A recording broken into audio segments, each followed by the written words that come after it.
having a wonderful time. Find your own voice, lead from within. With me today, Grant, over to you. Introduce yourself to our audience.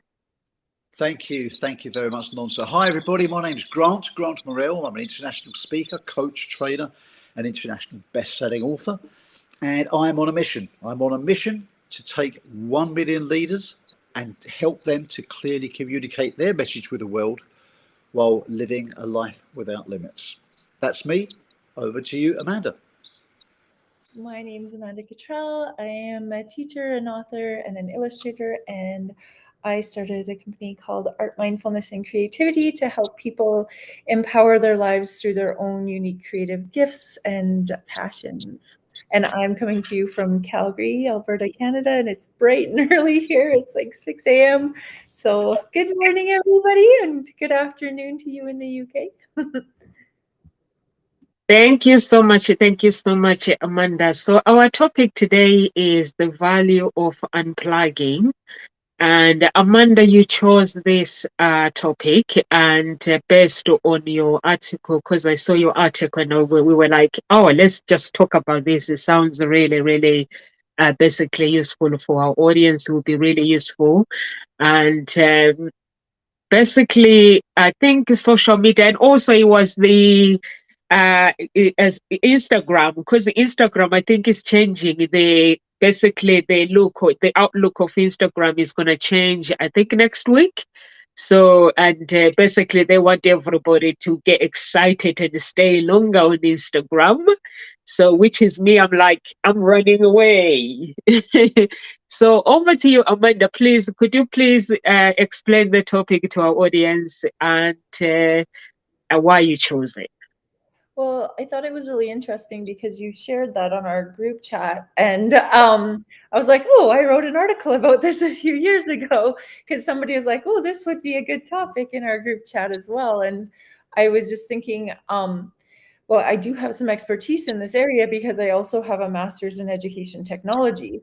And so you would think that I'd be like, yay, pro technology, let's use it all the time. But I'm really not. I really want people to be conscious of how much they're using technology, and not only how much they're using it, but what they're using it for.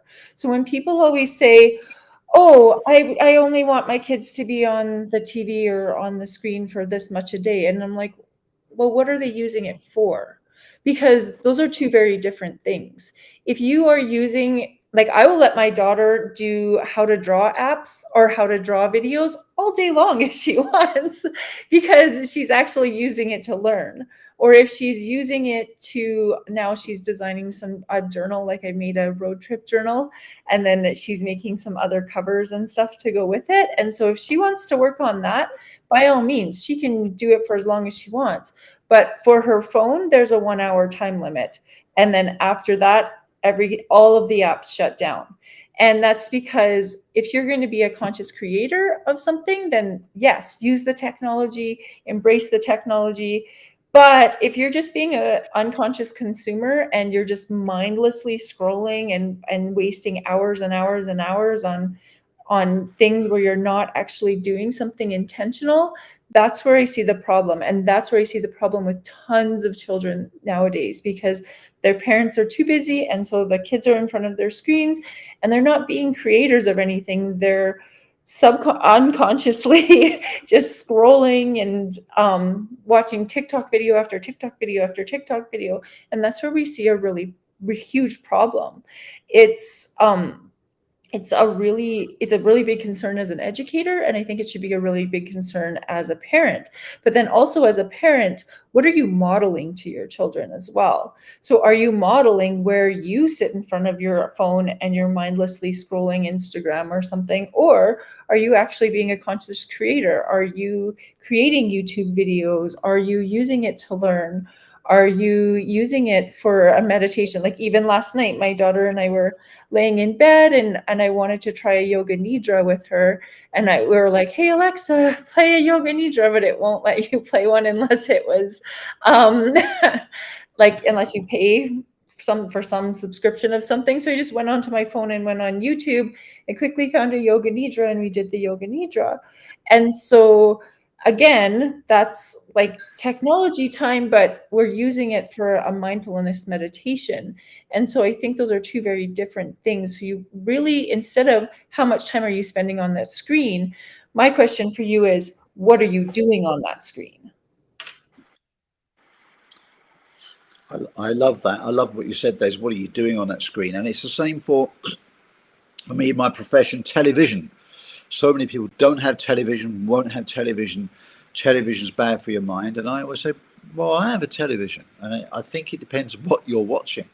It's what you're putting in your mind. I watch a lot of documentaries, and of course, everything's subjective. Everything has an opinion or a bias. You have to be aware of that. The news, a lot of people will not watch the news. They will not watch it. Some people avidly watch it. Personally, I will look at it. I will glance at it when it's news. When it starts to become conversation and opinion, then I'm out. It's called news for a reason, and it's news, but it says this has happened or this has allegedly happened. Okay, that's something I may need to know in conversation with a client or something like that. But once it starts becoming opinion, it's conjecture, and that's subjective. And unless you're in the media market, the field market of knowing about news, which I'm not, then it's irrelevant to me. So I limit it. I look at it, I listen, I get a grasp of what's allegedly going on, and that's it.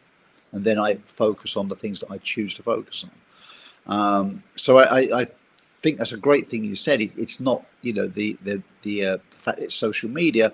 It's what you're doing with it. If you're using it to learn or enhance, then that's a great thing. It's a great thing.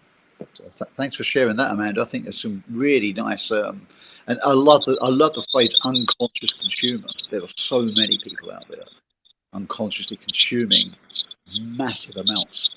And I've actually coached someone on this very subject. It was one of my clients' children who was using too much social media. I'm not sure if I alluded to this before. And I helped to get them off it to get a healthy balance. So it's a really, really important subject. So thanks for bringing it up. Thank you. Thank you so much, Amanda and Grant. I actually agree with you, Amanda and Grant. For me, basically, the news, I do the same, Grant. I basically listen to what is necessary. There was news about the Prime Minister having a party, went on and on and on and on. There were times where I walk into the living room and it's playing the same. I'm like, they need to get a life. Honestly, it's like, and like Amanda, what you were saying about what are you doing on your basically on your screen time? I think it's very, very important. I've seen my children. They know that they're not allowed to basically to do things that they shouldn't be doing, but they are happy going on their screen time. And I think we have to. Oh, okay. Yeah. So they are allowed. They use basically their screens to record. They go on YouTube. Like my youngest one, she's 6. She goes on YouTube. She'll see someone singing, and then she'll go and record the song. That whatever she's learning, she go and record it. Yesterday, and she was showing me the videos that she's recording on the tablet. I was so shocked, and I was like, "Oh my goodness." I didn't realize, or sometimes some of them I do put. I don't know whether Amanda, you've seen the one when she's outside singing "Let It Go," recording herself "Let It Go." I don't know who recorded it, but I just sometimes I see the videos popping up on my phone, and I'm like, oh, okay. So they're using it to get creative and stuff. But I think that is good. But sometimes there are some children that I see and feel for them that they basically they don't have a social life. They are on games. Like they can be on games for 6 hours, 7 hours, and I'm not sure whether that is good for a child when they are older for socializing. I'm not sure. And sometimes when you speak to their parents, they'll be like, my child is not like that. So they don't really socialize. They're like in the games. I'm like, what do you expect? If someone is on the game for 8 hours, that's really That's sad because I didn't watch. I grew up in Africa. I didn't watch TV until I was is 16 or 17. I used to spend time outside. Honestly, I used to go to school and I come back. I'll be outside playing, like in the mud, like normal children too, like getting dirty and learning and being creative. I started watching TV when I got older, like being embarrassed playing outside with everybody else. But I think we need to raise our children like old generation where if you go like you go on the bus or you go on the train, you see like someone older generation, they want to have a conversation with you.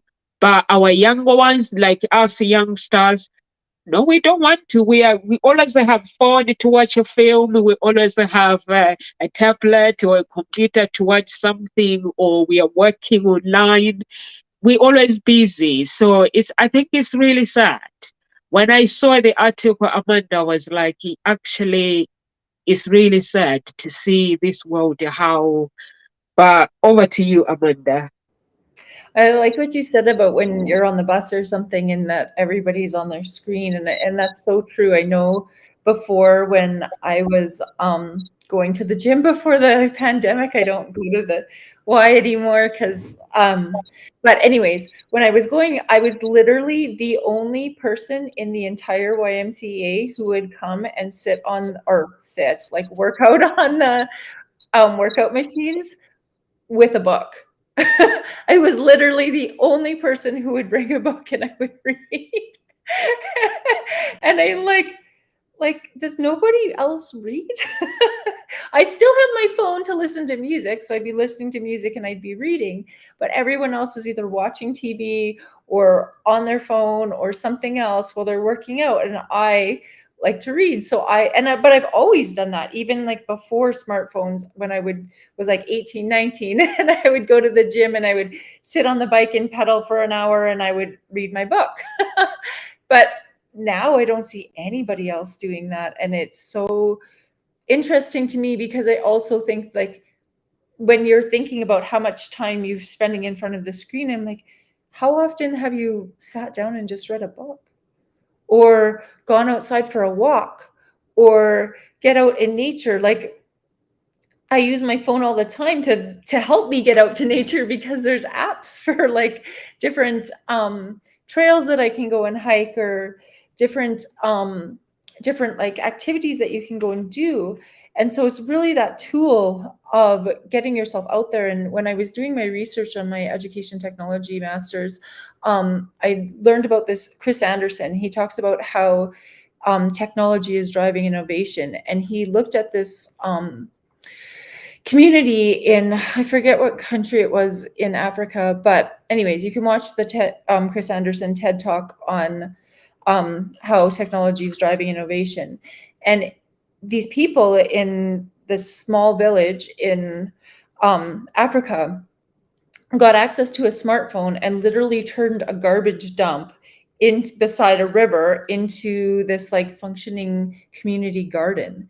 And so they learned how to do all of that through having access to technology. And so I do really think that the power of technology is huge and it can drive innovation. But like Grant said with the television, like that's almost like the past generation where they just sit in front of the television for hours and hours and hours and hours and waste their entire life doing that. And I think that technology really can help us make the world a better place if used properly. But the vast majority of us, like we literally have at our fingertips the most powerful tool that people 20 years ago, like only giant companies would have access to a computer that was not even as good as this. And now we have access to a computer that's the best computer in the world like 20 years ago. And what are we doing? We're sitting there mindlessly searching Facebook or mindlessly searching Instagram, when you literally have a tool that only had people who were very, very smart and very, very privileged had access to 20 years ago or 40 years ago. Like I remember when I was a child, my dad would say that because he worked for an oil and gas company in Alberta. Everybody works for oil and gas. But he said that the computers were literally the size of like a room, like a large room. And that computer was not even as powerful as this. And now we have at our fingertips the power of a computer that used to fill an entire room, and only giant oil and gas companies and big, large companies could afford. And we all have access to this, yet we're not utilizing it. Like, it's like the power of knowledge is right at your fingertips, and we're using it to watch silly cat videos. It's like mind-blowing to me that we don't have that motivation. Like, we all have the power to solve so many of the world's issues, and yet we're watching cat videos, or we're watching YouTube stars talk about what they're eating for breakfast. Like, it just blows my mind. It really, truly does. There's someone actually, you just say that, Amanda. There's someone who is actually big on YouTube. She actually goes on YouTube and put some music on and just eat and just have a conversation, like saying hello to people. And that's it, smile. And that's it. And people actually, they go and listen to her and they go and stay there. That just tells me how much people are missing human connection. Yeah. If someone is going online and literally just eating and pretending they're talking to someone, like, wow, are we ever missing authentic human connection? And I think that is the point entirely. To add some balance to the argument, I think that online people do communicate. They do. I mean, kids play those games. They are communicating. They are building relationships with other game players. So I don't think in itself it's wrong, and I don't think communicating with people during lockdown and before. There's so many people that I've met online. I've never met face to face. Never. And that's not wrong. I think that's enhancing communication. And one day you will meet face to face and have some extremely meaningful conversations with people and build some great relationships. So I don't think it's wrong, but I think it's wrong if you're doing it in the absence of meeting people face to face, because there is a slightly different dynamic. It's not better, it's not worse, it's just different. And I think to make you an all-round communicator, and that's probably one of my favourite subjects is communication. It's my key subject, and it's I think because it's the essence of life and what we do. You know, to be able to do that well, you need to be able to, as I say, operate throughout the range, and that does mean that being able to do it in all modalities. So if people are coming off of a game or coming off of an online conversation, then sitting there with the people who they live with, silent, there's something wrong there. That people need to be able to communicate in all aspects. I was thinking this last night, how human beings have a natural need to communicate. Just an absolute. I was watching an art program, and there's a couple on the art program who clearly live together. They know each other. They talk all the time, and it's funny when they have their lunch break, which you see them, and it's obvious, but it's funny when you look at it from a different point of view. You have your lunch, and they continue talking. Now they've been speaking all the time. They speak. Really, when we eat, we're supposed to eat, but we eat and we talk. People say, let's go out and have lunch and discuss it. Strange thing, really. You should eat lunch for the purpose of eating lunch. You should have a discussion for the purpose of discussing. But no, so it shows me that we as human beings have a natural need to communicate all the time. So there's this couple, they know each other, they spoke about the program, and they are just having a chat. They know each other very well. They've been married for many, many years, and yet they're still just talking over having a sandwich and a couple of tea. They're just talking, and I'm sure they could guess what the other person's opinions are on that because they know them very well. Yet still we need to verbalise, we need to discuss. It's a natural need, and I think if you take this away from most people, they feel it in some way. Even those people who are introverted, I think they still have a need to express. They just find it awkward in that modality. But they still, people, human beings naturally have a need to express their thoughts, their opinions, whether it's from reading a book and discussing the book with somebody else, whether it's with writing, blogging, talking to a select few people or a wide audience, whichever's best for them. But I think it's a fundamental thing for people. They need to almost offload their opinions. They look for verification because we all seek to be in a tribe. It's a human factor. We need to be in tribes. And this goes back to primeval days when we were in tribes. And if someone was excluded from the tribe, it meant that you probably wouldn't reproduce. It meant you wouldn't carry on your genes, and that's a fundamental thing in life. So it's deeply seared into our minds from the early part of mankind that we need to be part of a tribe, and one key way to be part of a tribe is to communicate. So I just wanted to share that and add that to it. So I don't think really people playing games is bad.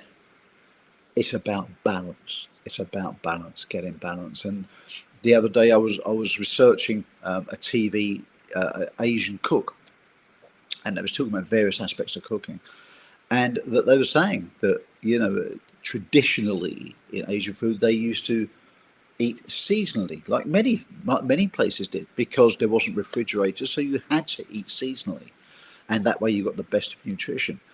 And she said about meat and about vegetables and this and that. It's about balance. She was talking about the aspect of balance. So I think that's a nature. It's a sign of nature. It's a key part. If we learn to work with nature as opposed to against it, it's good. So communication is good, I think, in all forms, if you get the balance right. What do you guys think about that? I think I agree with you, Grant, when you say um the communication, like playing a game, is not bad. Yeah, we agree, but like what Amanda was saying, that is how you use that time. There are some children, because like you, if you play a game, if you tell me you play games, you're a very out social person. You basically, I met you through Jason. You talk, you basically out there with people. You are socializing. You have your own business. You're successful. But we're talking about these children that they don't, because first you have to learn the real world first. You have to play a game. Play games is fine, and also have some time to get out in the nature. A child has to experience what it feels, what it means to be a child, and then you develop that social skills. But some children, they don't even have social skills. They have the social skills like talking with the computer with other children when they're playing a game, but when it comes to facing face to face, they don't know what to do. So I think that's where the problem is. And when you are saying playing a game is not bad, I have my daughter's teacher, her and her husband, they play games. Like they'll play all night, like weekend. But what they do, her husband actually gets promoted through the games, because his job, basically, you need to learn. They're using software, so he learns when he's playing a game. He's learning the software about the games. So when he gets to work, they're like, "Oh, how did you learn to do that?" And they start explaining, and then he gets promoted. He's high up now because of the game. So he goes online, and I think it's really like what Amanda is saying, and you, Grant, you were saying, is how are you, what are you using that screen for? They are playing a game, but at the same time they are getting creative, and you find that there are children who are out there, they socialize, they get home, they play games, but then you find them in school. Those children are really smart, but they have social skills. They have all the skills that is needed to get out in the world and face the world. And if children don't have social skills, they will have problems when they are older. Even adults, it's not just children. There are some adults who basically don't have social skills, but they prefer to sit on the computer or maybe chat on Instagram or social media. When you say let's go out, they're like, I don't think that is for me. I don't think I can face people. Honestly, and it shows that actually we are disconnected. We are actually disconnected. We are connected to the world, like Amanda was said on the article, but we are actually disconnected with our emotions, human being. Like me, I like to talk with people. I like to meet people, and I like to ask questions. I don't think I can cope if the world was to change to be computer system only and robots going to the supermarket yourself to buy robots. I like to go to the supermarket and I like to ask the people what they've been up to, like the cashier when she's busy packing my things, shopping. I like to have a conversation. She's part of my family or he. It's so amazing. But I think like social media. Social media destroys marriages. You find that some people they are in relationships when their spouse gets home, instead of giving them attention, they're on social media looking at other people's life and ignoring their own life. It actually damages. If you can go on Google and just check how many marriages that are being destroyed by social media, you'll be really, really shocked.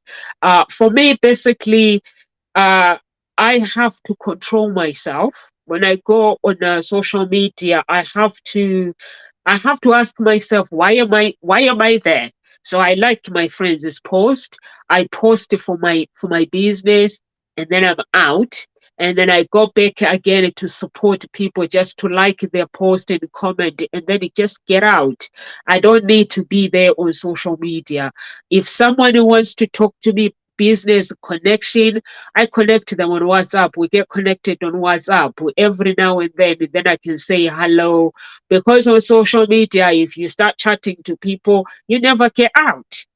So it's actually, I agree with both of you. And also, Grant, you were talking about discussing about the books and stuff, like screen are very helpful because we can have a book discussion. I'm in a book club. If you're in a book club, you can have a discussion. You can read a book and discuss about the book, and you'll be surprised how you have 10 people, you read one book and different opinions. In those 10 people, you'll be surprised at how everyone translate the information.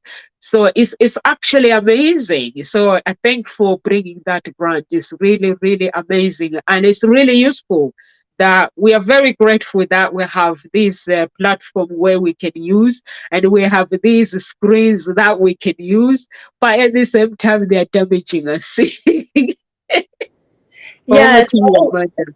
it's all definitely about balance, right? And when we're balancing our social time and our alone time and our nature time, and it really is about finding balance where we can, we're not doing one thing all of the time, because everything in moderation is okay and good, but anything to the extremes is not. Like, even if you drank too much water, that could not be good for you, right? Because your cells would event like it would not be good for your cells. You're supposed to drink a certain amount of water because that's healthy for you, and that's good. If you drink not enough or you drink too much, then you have problems, right? Same with eating. If you do eat too much or you don't eat enough, then you have problems. So the same with technology is, are you finding a good balance? And I don't think that social media is inherently wrong. I think that the amount of time that people are spending on it is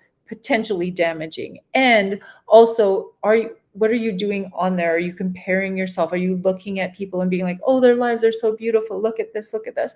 Like, when I was married, I took my daughter, she was only 6 months old, to Mexico. We have all these beautiful pictures of us in Mexico. It was literally the most toxic and horrible vacation of my life. And but on social media, it looked like it was amazing. And so that shortly after we got divorced, but like there is that persona on social media of like, look at how wonderful this is. And then the reality was like, we were having huge fights the entire time. And then, oh, look, pretty picture with the baby. And it's like, that's not real life. And so when people were like, oh, your pictures were so beautiful, I was very honest with them when I saw them in real life. I was like, yeah, that wasn't a good vacation at all. It looks like it, but it wasn't, because, and these are the reasons why. But if you didn't know me that well and you were only watching my social media with my beautiful little baby and in Mexico, you'd be like, potentially jealous. And but at the same time, no one should have been jealous of that vacation, because it wasn't a healthy vacation. It was very like emotionally damaging in lots of ways. And so I think what people need to recognize on social media is that the perfection that people give out on social media isn't reality. And that's something that children, I think, find it really hard to understand as well. Like when they're seeing all of these media influencers and they've got their like perfect hair and their perfect this and that's not reality. It's the same as when I was younger and people would look at magazines and it's like, well, they're airbrushed and they're this, like we need to really get back to that raw, authentic person and the raw, authentic connections. And I think that's really important, because the image that people have on social media and then the reality of their life are two very different things. And it's really interesting because I have one friend who has a very large following on Instagram with her jewelry, and she does amazing jewelry, and she also is into yoga, and she talks about some of these yoga influencers who act like they're all zen and all this, and she's like, yeah, those people are like, certain ones, not all of them, certain ones that she specifically knows, they have all these zen poses and all these zen things that they talk about, and then she's like, that person is literally a drug addict. And on social media, they're acting like they've found enlightenment and they're this wonderful person. And she's like, I know them personally and they are drug addicts. And I'm like, it's just like Jekyll and Hyde, like two completely different personas, and is unbelievable. It really is unbelievable. So I think when you're looking up to certain influencers on Instagram, it's like, are they really being truly their authentic selves? Are they recognizing like, I make mistakes, I'm human? Or are they personifying this perfect life?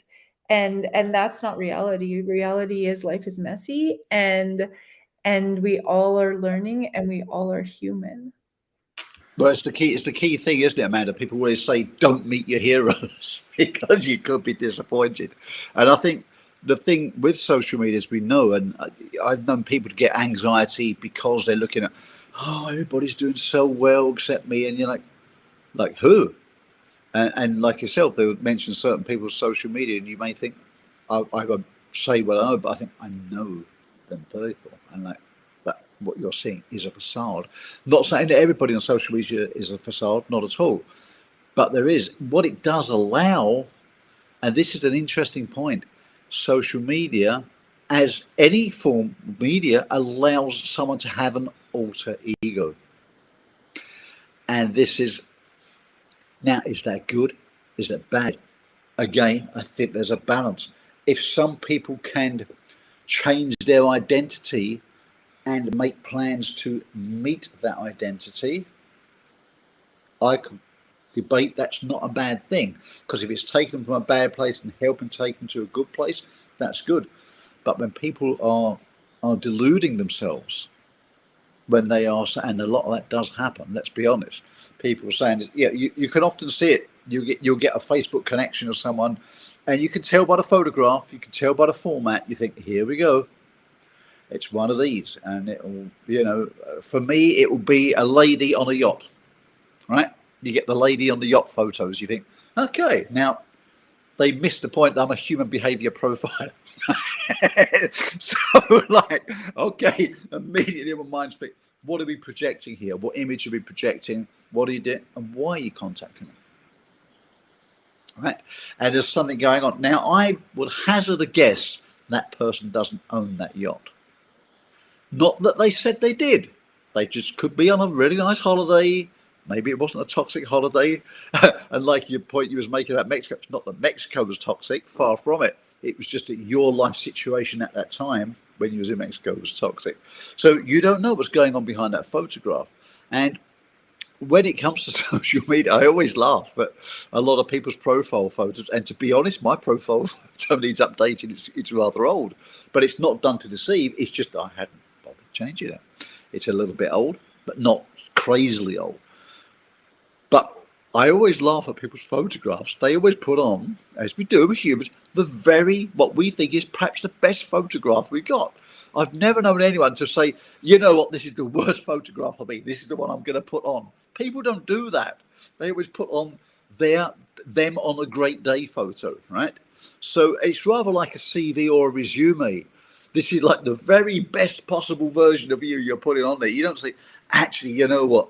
I leave all my dishes everywhere. I'm terrible at home. People never say that, do they, on a CV or a resume? Yeah.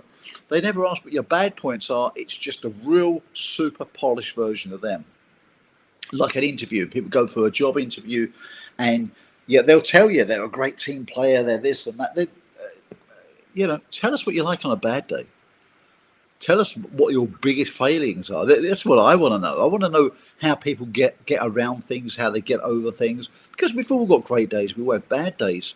But all you'll get is the really false, polished version of people. And I think social media does this for people. You'll always be, how's things? Great! Yeah, and you know it's not.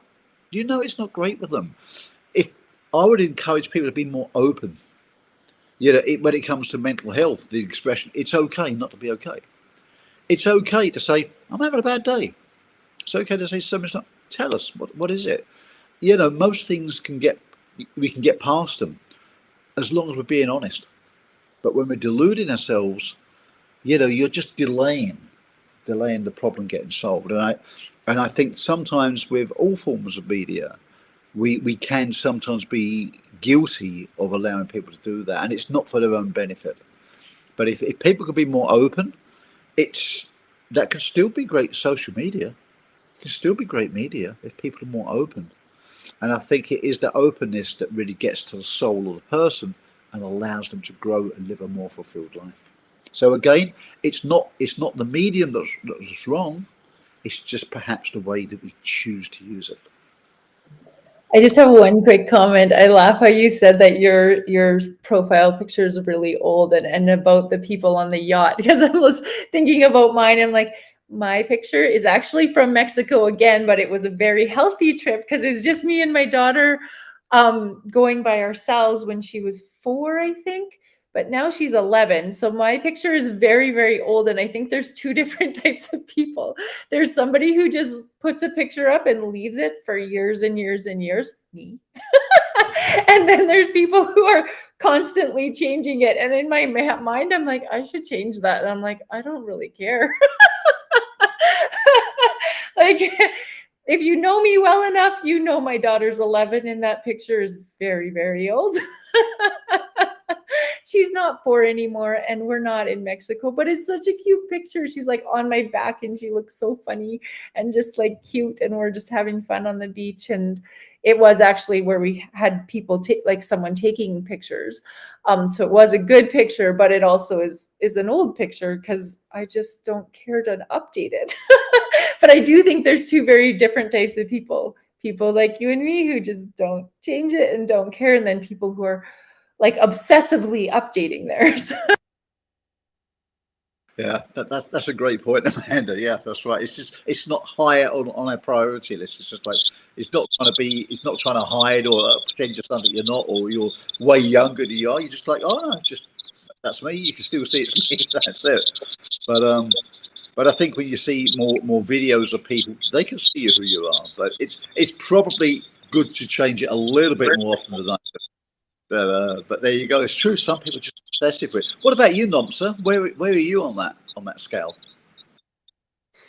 The social social media. To be honest with you, people like what Amanda is saying and what you're saying, Grant, that people like to compare their lives with their social media. People, they look at people's lives and they start basically uh, questioning their abilities, questioning their lives. You shouldn't have to question your life. Basically, when you look at someone on social media, basically for me, I put pictures on social media. The pictures that I put, if it's the pictures of my children, the picture that you see on social media is maybe it's the sixth one or fifth one that I take, and then we argue. They're like, why do I need to take a picture? I'm like, it's for good memories. So I basically put pictures because one, I store pictures there in case something happens with iCloud or phone or social media. I know I've got pictures everywhere. But when I do put pictures, uh, if someone comes to me, like if I was to put my picture with my partner, if you see that picture, we don't argue. We don't argue, me and him anyway, but we argue when we're taking pictures. He doesn't like taking pictures. I do. So I have to convince him that I need to take a picture, and we take a picture, and sometimes we take 3 or 4. He's arguing. He's like, I don't want to do this. I'm like, just hang in there. I will be done in a second. And when you see the pictures on social media, yeah, beautiful pictures, beautiful couple, yes. But there's hard work that behind that relationship. I'm a relationship coach. I can tell you that running a relationship, you need the knowledge. You need to know how to basically communicate. There's so many things that basically you need to learn as a person, and you need to learn to work on yourself as well. Some people will look at people and they're like, oh, these people are wonderful couple, wonderful this. Why can't I have all that? It requires everything that you need to have. It requires time. It requires hard work. And also, when you say, Grant, you say to change. When you look at yourself, change your identity, make plans to meet that person. I think it is a great way to actually appreciate yourself, because we are all individual and we are all unique. And it's like the three of us here, when we are speaking the same topic, but our words comes out different, but they are linked together. We can never be the same. So if people can realize that actually the life that they have, that life is special. They were given that life by God. If you see that life is not working well, Amanda's life is well. Ask Amanda, what are you doing to change your life? And Amanda will explain, instead of you saying, wow, she lives a better life than mine. No one lives a better life than anyone. It's just we are able to tolerate. We are willing to basically fight for our destiny, and we are willing to actually learn. Like yesterday, on Monday, I was in the book club, and this coach, he was saying there's something that annoys me when I'm coaching business people. You give them a book to read, and they come back.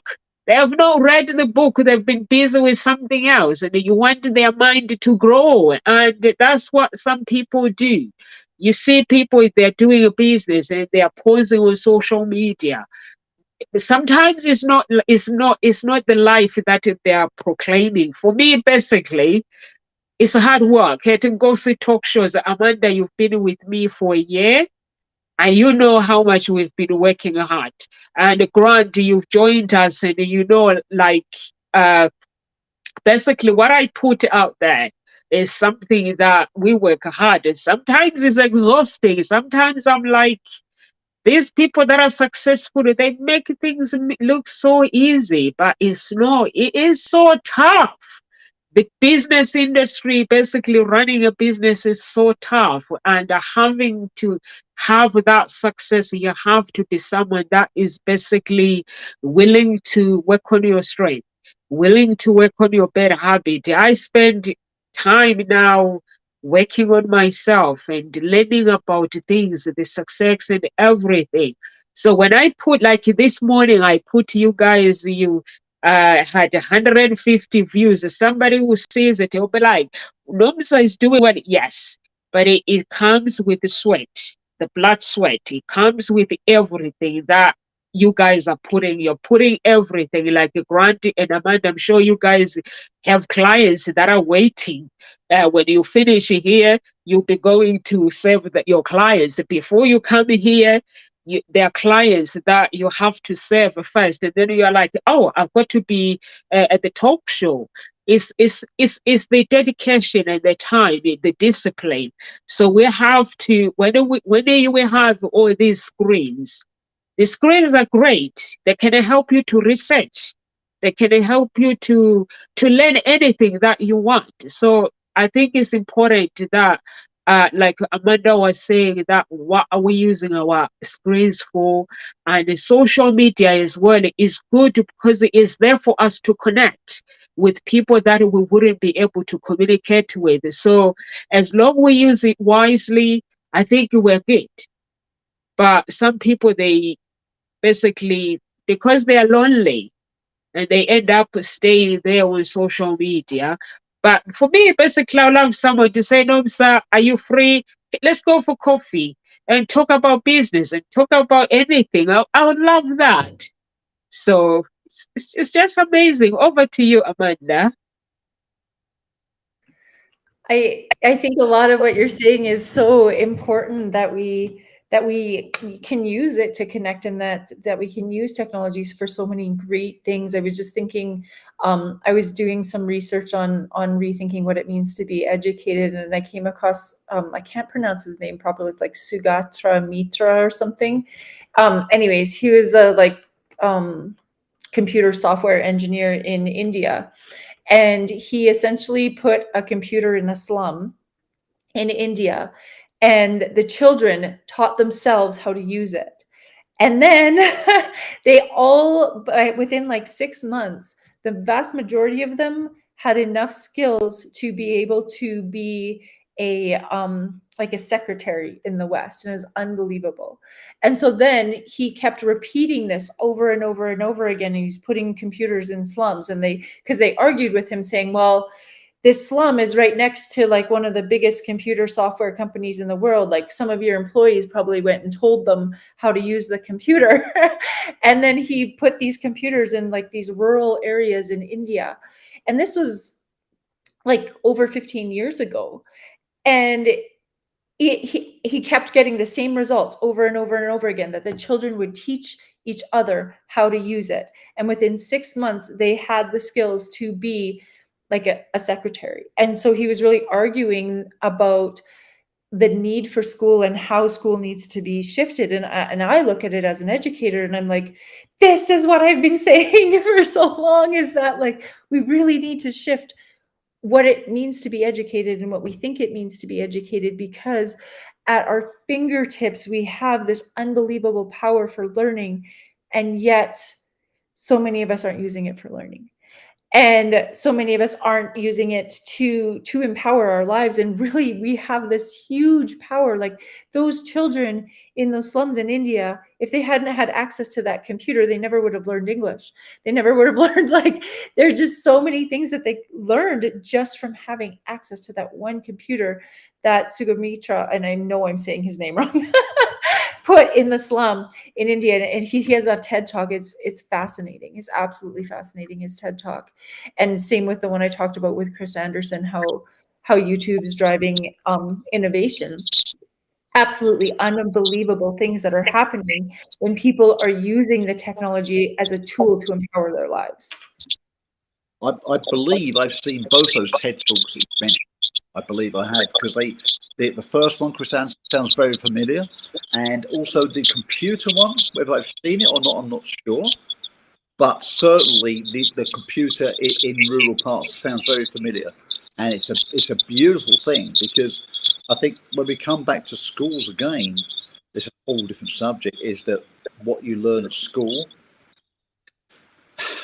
The argument was it's teaching people to, well, teaching people to get a job. It doesn't teach people to start a business. And when you look at economies, depending which country you're in, quite a large amount of the economy, I'm not saying the majority, but quite a large section of the economy is built up from small businesses. So if you're looking at actually building the economy, building the tax, there is a debate to say you should help people to have an option to start their own business. And if they're not being prepared for that, then there's a thing. So what are you learning at school? It may not be things directly related to that, but it's hopefully teaching you more interactive skills, learning skills. Maybe not even that's the subject you're going to use, but it's just the process of learning, exploring, acting in teams, communicating, these sort of things. I'm giving a very good appraisal score. I'm not sure that I actually believe it. They have got it right, but I mean, I believe that's the intention of it. But quite often, I don't know about you, when I came out of school, I remember thinking, I'm not too sure there's anything much I learned there that I actually use in my role now. In fact, there's very, very little. But if anything, it perhaps was the ability to interact, to communicate. That's probably the biggest takeaway. But it wasn't the actual lessons that I learned in terms of knowing things about field crop rotation or anything. It doesn't make any difference to me, and certainly not the mathematics, none at all. But maybe that's my personality style, more about history, noticing things that happen in history and how history tends to repeat itself, or those types of personalities tend to reappear. That I very much take away from it. But it wasn't that stuff. I mean, my life and my business now is all stuff that I've learned since I left school. Partly life experience and a lot of actually learning from. I went to university as well. I went to university and I learned management and strategic marketing. Some of the strategic marketing I take away. A lot of the management stuff. I mean, I was a manager when I went to university. I'd been a manager for a while. But some of the management stuff I learned was really for much larger businesses, if that makes sense. Not so applicable to the smaller businesses. Good theoretical models. But quite often I would look at the complicated models and say, well, isn't that just saying this? And it maybe was something which I had been working on or had alluded to. But I perhaps one of my things is I take the complicated and make it simple. Marketing, that there was, again, we went into an awful lot of depth of it, and it was like a postgraduate. That was interesting. And some of those principles, because again, you're dealing with human beings. That's why I chose marketing to specialize in, because you're really dealing with human beings. And marketing, I would often say, is the theoretical study of the viability of something. So you may do a marketing study and say, you know what, that's not a good idea. We're not going to spend our money on it. And that's fine. But otherwise, you might say, that is great, but it's in the wrong place. It's in the wrong market. We need to shift it over there, or repackage it, or reprice it, or chop it into pieces over there, or on a different delivery system, and then it will work. So it saves people a lot of money. So that kind of stuff, which I learned from university, does map over into my coaching. However, an awful lot of it, and the kind of marketing that a lot of them use now in smaller businesses, is quite different to that stuff that I learned. So it's constantly evolving, and I think when it comes to learning, and I'm not sure if schools will do it, but when it comes to learning, I think constantly reviewing what's going on in the world and what people need to review is the important thing, because the world doesn't stop turning. As technology comes on board, it's here, like it or not. It's going to change things. AI is going to have a huge impact in the future. And my question would be are we adapting to that? Are we? But back to the main subject, the value of unplugging. It's really, really timely, because I had a client the other day in Thailand who had another power outage. So they had to go out with the battery on the phone, managed to message me and say, can't make the session. Power outage, not their fault at all. And I said, okay, what did that mean to them? Could you do A, B, or C instead? What could you do without power? This morning, one of my friends messaged me and said, there's been a power cut in the office where I am. Can you believe it? We've had a power cut. in England. This was. I said, really? Yeah. But it now come back on, and they managed to contact me. And I said, what was it like? They said, you know what? You can get so much done when the phone's not ringing. And I thought it's really interesting they said that, because in a couple of hours I'm going to be on a call with you guys talking about the value of unplugging. And I've been saying to this person for a while, is there not a place that you can just not be answering the phone for a while? Somebody else can be doing that. Because I know this person's a real focused person. They focus on what they're doing. If the television's on, they can't hold a conversation. It's distracting them. Some people can tune it out, but I think they're very audibly tuned. So if there's another sound, it will distract them. So I said to them, the impact of a phone ringing when you're trying to work on an important file must be very distracting for a person like you. Yet it's become their norm. But today they was forced to see it differently because the phones were off. And they got so much done. And I was like, this is what I've been talking about. And of course, this is what we're talking about today, the power of unplugging. So my thought would be, okay, I'm not going to say take the power down, but should there be a time when you're just not taking calls? Like right now, we're not taking calls because we're on here. We're focused on this. Afterwards, we'll catch up on calls.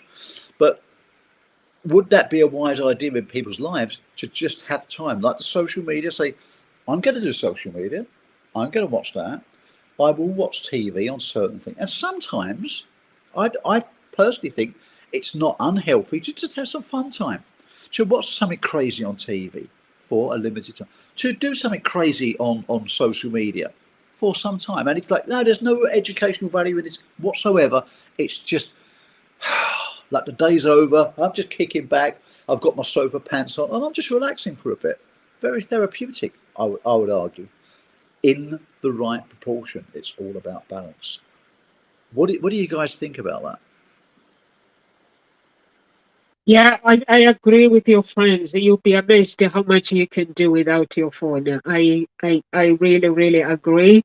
Because with the phone, you are like social media, you get on social media, you get distracted, somebody rings you, or you're like, oh, I know what I need to do, but you know, you have to get on with work. I need to check my emails, and you know, emails are not important, but you have loads of work to do. Before you know it, you've checked social media, you've checked your emails, you answered phone calls, and the work is still like, hello, I need to be done.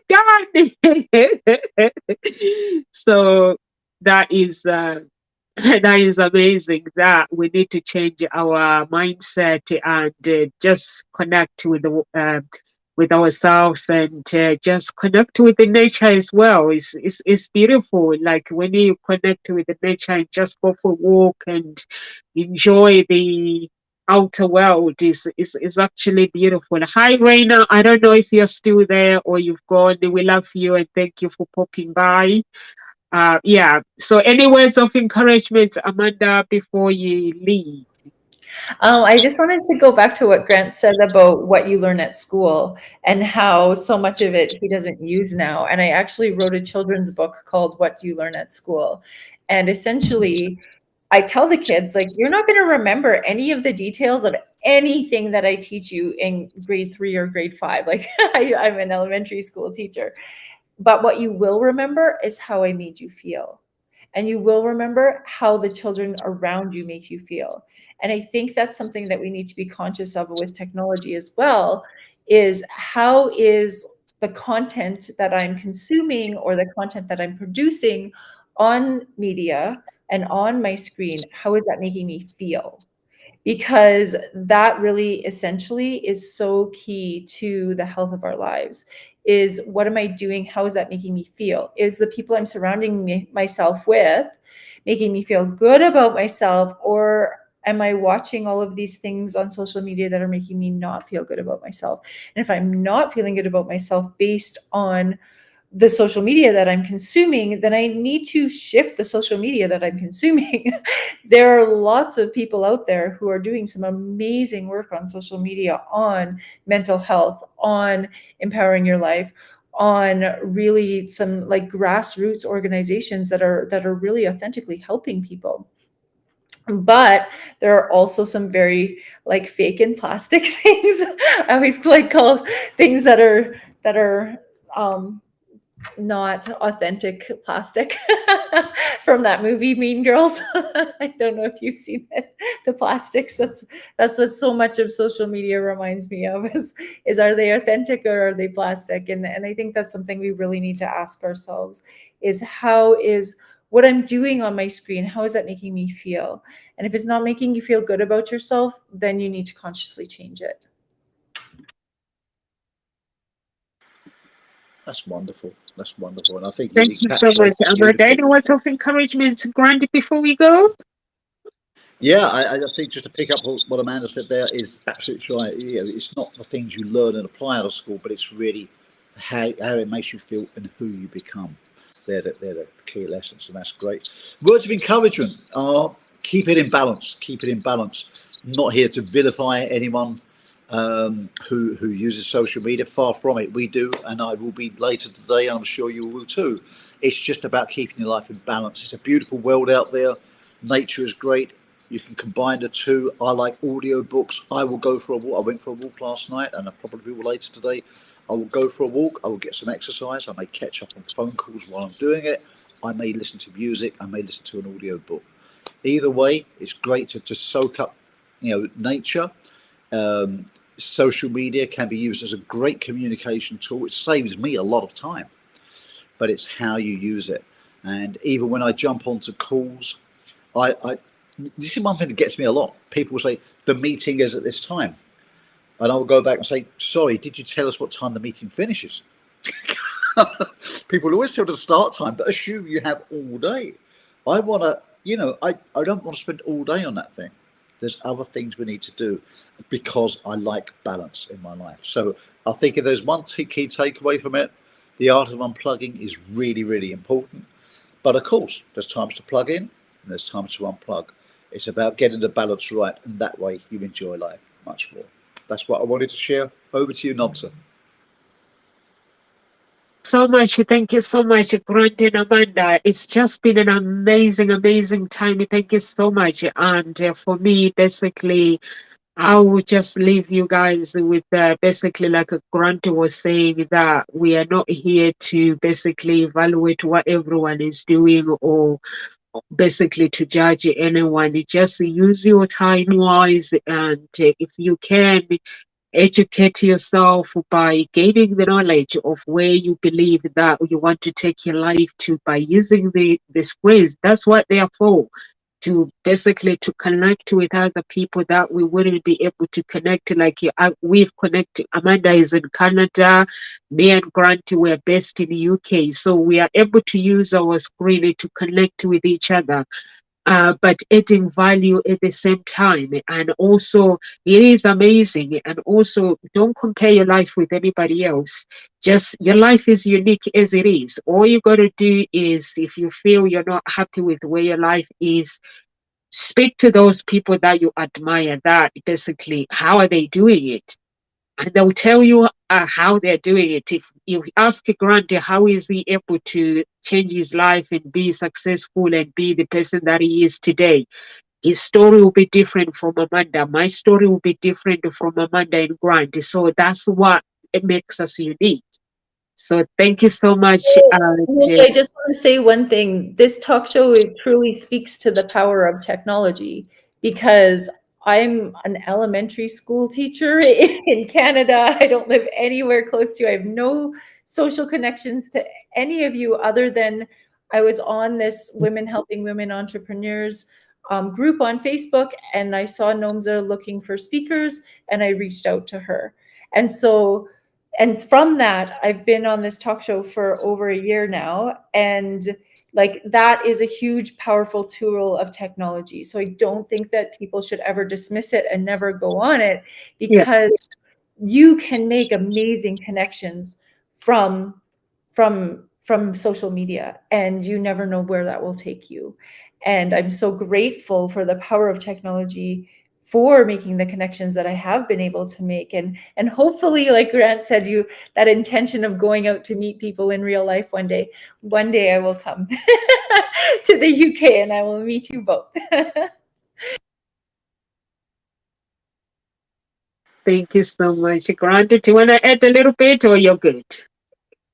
Just to say yes, absolutely right. It's a great tool. It's been a huge thing in my business. As a coach, I was a face-to-face coach and spoke on stage, etc., and conferences. And before, when lockdown came, when lockdown came for me, because I was used to doing it offline and online, it was just business as usual. There was no difference. There was no big learning curve. For many people in my industry, it was a big learning curve. A lot of them fell out the industry because they couldn't adapt to it, didn't adapt, wouldn't adapt. And then a lot of them, they dipped down. And I spent time teaching people how to do this so they can climb back up. But it was a dip. But because I embraced both, had that balance, there was no change for me whatsoever. It was business as usual. But when and this is something which I'm noticing with a trend now, is that with a charity I'm involved with, who was asking people, do you want to have a face-to-face meeting or an online meeting?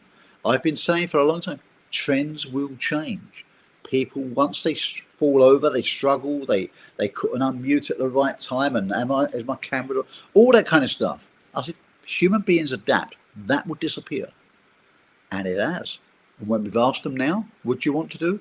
The majority said online meeting, where they were vehemently against it at the beginning. And I said, just give it a try. I went to a face-to-face meeting the other day. By the time I travelled there, had the meeting, come back 4.5 hours out of my business day. Had it been online, it'd have been 2 hours, the screen would have been closed, and I've been having a cup of tea or making dinner straight after. There's arguments for both. Sometimes it's great to be face-to-face. You want to have that interaction. Sometimes you can get it done. If you know how to do it, you can get it done very adequately online. So neither one's good or bad. It's what's most appropriate for the context. And that's what I wanted to say. Thank you so much, everyone. Please, if you want to connect with Grant or Amanda, please get in touch with me through Hope Springs, a tenant introduction agency, or through Ngozi Talk Shows, or you can get in touch with them direct on their social media. And please follow them on their social media and get in touch with them at Ngozi Talk Shows. Either way, basically get to know what they do and connect and see if you can work with them or basically learn from them. Either way, live with grace and God bless. See you tomorrow.